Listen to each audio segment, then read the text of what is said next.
Ay, ayan na. Kunting ulan pa lang. Tumaas na kaagad yung tubig. Ano kayang nangyari sa flood control dito? Oy, Miss Diskaya. Wow, wow, builders. Saldico. Maawa naman kayo dito sa mga tao. Kunting ulan pa lang to. Kalahati na ng gulong kaagad lubog sa amin dito, oh. Sana yung flood control natin nito? Maganda sigurong gamitin dito yung payong ng Rolls Royce. Oh, siguro hindi ka talaga mabasa nun. Ganda ng payong eh. Pwede sigurong ano yon, gamitin dito. Oh, sa ganda nun eh.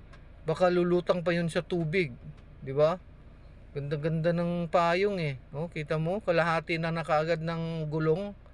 Flood control project nyo. Di na kayo nahiya sa taong bayan.